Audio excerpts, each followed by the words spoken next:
penangkapan OTT dan sebagainya. Makanya KPK sampai sekarang masih belum mengungkapkan apa yang sebenarnya, tapi kita tunggu saja begitu kan. Tapi orang-orang sudah menyebutkan, wah ini orang-orang kesayangannya dari Bobby katanya begitu kan ya. Ini kesayangannya Bobby dan sebagainya, orang-orang yang ditangkap itu begitu kan. Salah satunya begitu kan. Makanya ini korupsi proyek jalan di Sumut, KPK buka peluang periksa Bobi Nasution. Jangan-jangan ini akan masuk akan diperiksa begitu. Tapi KPK sekarang itu menurut saya pribadi begitu kan ya, kepercayaannya masih itu begitu. Saya kira Bobby tidak akan diperiksa begitu. Saya kira begitu. Kenapa Bang? Ya kita tunggu saja begitu kan. Karena KPK selama ini ya berbelit-belit. Saya kira berbelit-belit. Kenapa berbelit-belit? Karena saya sebagai warga Jawa Timur, lo coba lihat dana hibah sekarang begitu kan. Di Jawa Timur ya hanya itu aja kok begitu kan. Orang kabarnya sudah jadi tersangka kok masih berkeliaran. Ini gimana begitu kan. Ini kita tunggu saja. Kita tunggu saja bagaimana prosesnya. Kalau KPK ini selama ini begitu kan ya. Selama ini ya masih itu aja. Ya mending Presiden Prabowo harus mengambil tindakan itu. Harus mengambil langkah yang tepat. Kalau toh padanya seperti itu, lihat Kejagung dong ya. Kejagung itu satset sudah jadi tersangka begitu kan ya, sudah jadi tersangka. Maka dengan hal ini ya diberitakan begitu Komisi Pemberantasan Korupsi KPK membuka peluang kemungkinan untuk memanggil Gubernur Sumatera Utara atau Sumut ya, Bobi Nasution dalam pengusutan ya dugaan korupsi proyek pembangunan jalan di Provinsi Sumut. Kita tunggu saja. Apakah ini akan seret nama Bobby? Soal kasus soal dugaan kasus korupsi di pembangunan begitu kan ya di Sumatera begitu, proyek pembangunan jalan. Nah apakah ini akan imbasnya akan ke Bobby dan sebagainya, kita tunggu saja. Ini bahkan proyek kolaborasi gagal ya Topan Ginting ya dan Bobi Nasution kemarin yang ditolong sama Kejari Medan, sekarang kena sama KPK. Wah, maksudnya bagaimana? Coba kita lihat saja. Bobby pamer uang 7,8 miliar yang dikembalikan kontraktor lampu pocong. Itu dulu begitu kan ya.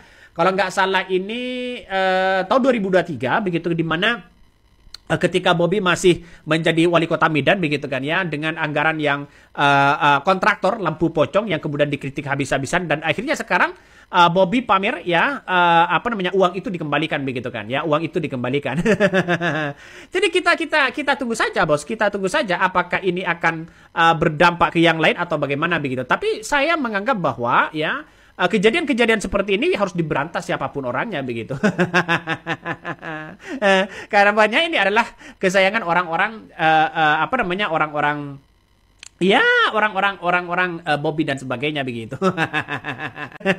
Kita tunggu saja. Ini menarik loh. Ini menarik ya soal KPK ini begitu. Tapi jangan sampai ini hilang ya. Ini hilang. Coba kita baca komentar dari netizen. Salah satunya ini ya.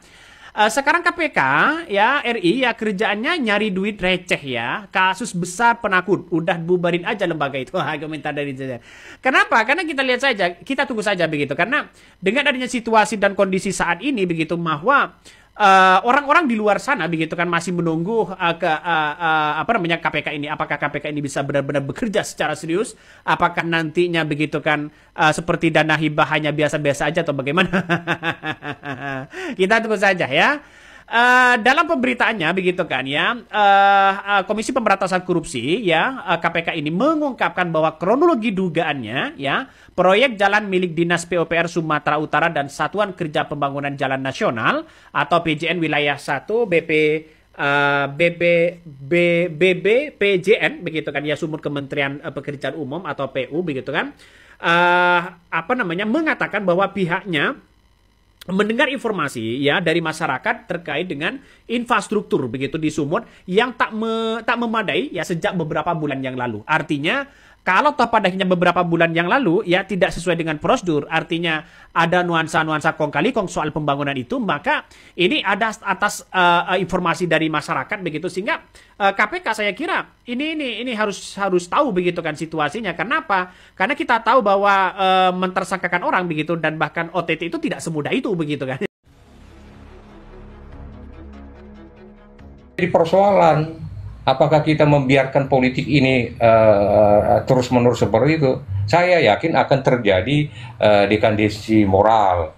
Makanya tidak heran kalau ketika seseorang menjadi legislatif atau eksekutif, hampir dari berpresentasi itu ya korup, kena KPK atau kejaksaan. Itu fakta yang kita lihat. Kenapa? Memang ada ya akarnya memang ketika bicara kapital kan dia harus mengembalikan, dan dia harus bisa juga menjadi ikut pemilihan selanjutnya 2 periode. Ini persoalannya. Jadi persoalan moral budaya kita ya sebenarnya gampang-gampang sulit mengimplementasikannya, budaya moral Pancasila itu, politik Pancasila itu. Tetapi ya ketika ada regulasi yang memang membuat itu menjadi sesuatu yang harus dilaksanakan, ya saya pikir masih ada angin segar atau masa depan kita di dalam dunia politik ini. Makanya ada apatisme dari generasi Z, generasi milenial, ketika dia masuk ke dunia politik, kalau tidak ayahnya konglomerat atau minimal pengusaha, ya dia ada skeptis untuk masuk ke dunia politik. Itu loh kira-kira, Bunda. Baik, terima kasih Pak Tarihon.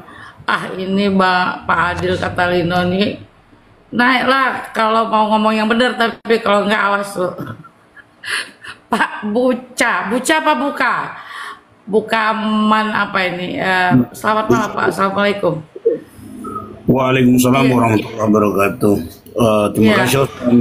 Assalamualaikum Bang Yamin, Bang Ferry dan lain-lain. Selamat tahun baru. Selamat tahun baru Muharram. Ya. Satu. Ya. Semoga kita semua ke depan tambah waras, tambah sehat, dan tambah sukses. Amin. Ya, silakan.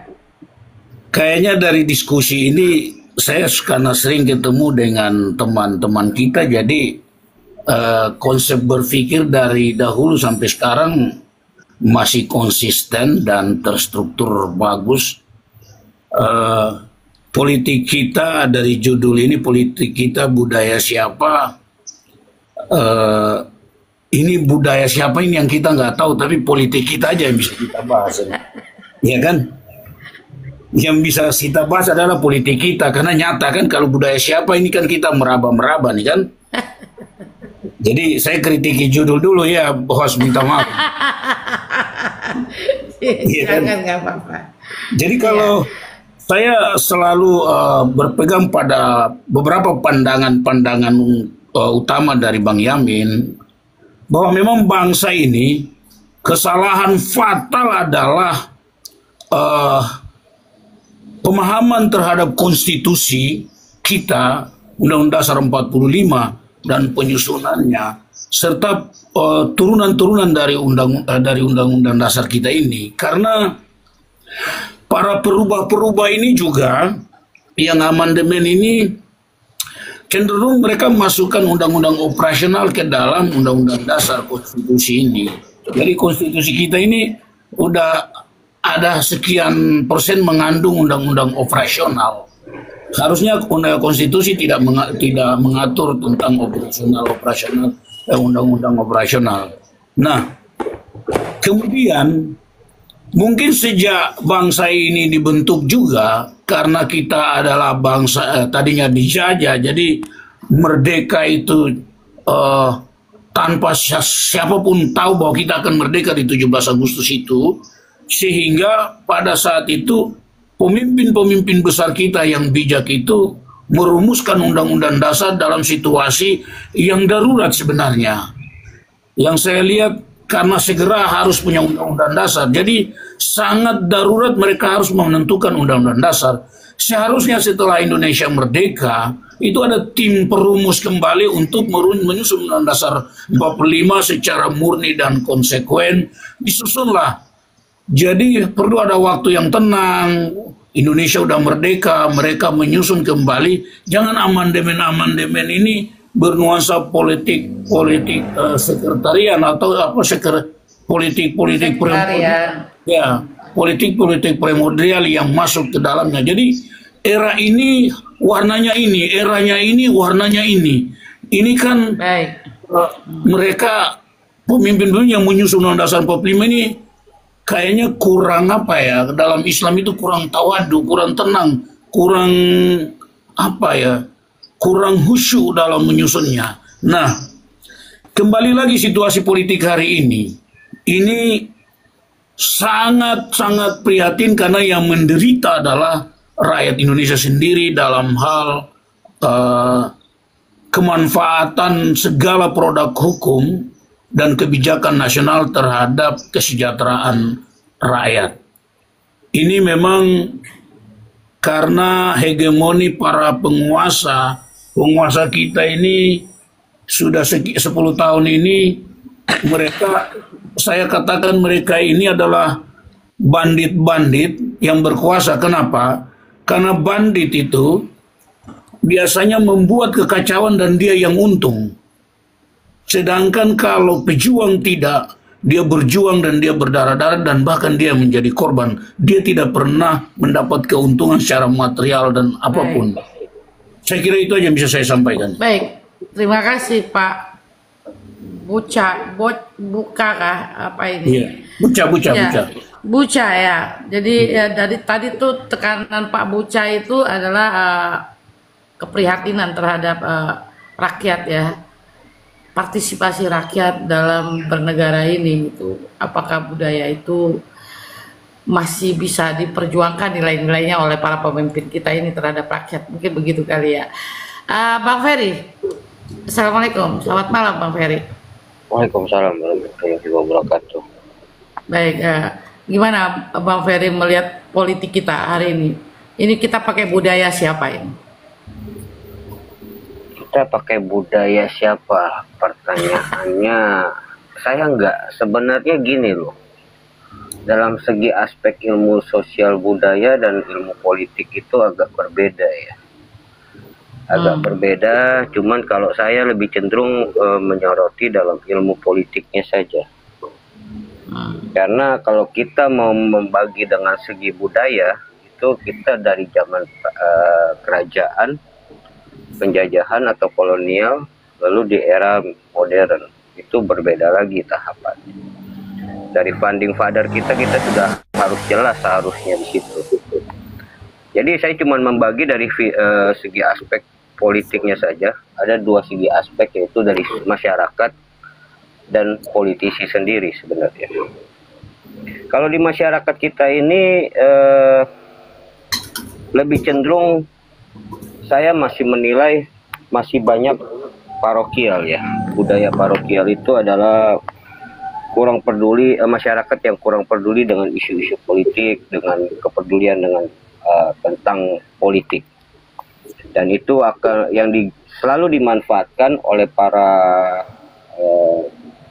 buat saya bahasa kasarnya, sorry, maaf, agak kasar ya, yang dimanfaatkan untuk menjadi bahan pendulang suara orang-orang yang tidak ataupun warga-warga yang tidak pernah mau peduli tentang politik. Prinsip mereka hanya satu, penting gue bisa hidup, bisa makan. Itu pertama. Lalu di sektor masyarakat juga ada budaya politik kaul. Kaula itu kalau dalam bahasanya itu dia paham politik, tapi dia pasif. Pasifnya dalam hal-hal kebijakan-kebijakan, apa yang diterapkan oleh pemerintah, apa yang diputuskan oleh pemerintah, tidak berani mengkritisi. Hanya cuma bisa ngedumel, lalu menerima apa adanya. Ya, jadi jalanin aja prosesnya. Ya, dia berkuasa dalam hitungannya gampang lah bahasanya. Ya paling berapa lama sih? 5 tahun, 10 tahun udah itu selesai. Nah itu kadang-kadang ini yang sangat juga menurut saya riskan dan tidak ada kepedulian di dalam masyarakat seperti itu. Nah tapi kita beruntung kenapa? Karena kalau kita lihat dari suatu kelembagaan organisasi kepartaian, begitu banyaknya masyarakat yang menjadi partisipan dalam mendukung salah satu partai. Ini bentuk suatu tindakan aspirasi yang mungkin bisa menjadi penilaian bahwa ada sebagian masyarakat yang tidak buta politik dan peduli akan politik di dalam negeri sendiri. Nah, ini tadi sudah disinggung sama Pak Buca ya. Saya melihat dari segi daripada para politisinya dan terjunnya di dalam dunia masyarakat. Nah, politisi ini banyakkan salahnya ini menggunakan budaya primordialisme. Artinya dari suku keagamaan yang menjadi mayoritas, mereka mencoba mencari, mendulang, mengambil untuk kepentingan, berdalilnya kepentingan untuk warga mereka atau kesukuan mereka ataupun agama mereka, tapi nyata dan realitinya sampai sekarang hanya demi kepentingan pribadi. Kalau saya melihat masih ada beberapa, itu terutama kalau kita melihat di sektor-sektor di wilayah-wilayah tingkat daerah, mungkin tadi sudah disinggung sama saudara kita dari Bung Reni Ferry Renal dari K ya, dari Maluku. Nah, itu salah satunya primordial ini sangat-sangat juga dalam hal ini yang menurut saya sangat riskan bisa menjadi kembalinya budaya politik divide et impera, artinya pemecah belah dalam satu bentuk kesukuan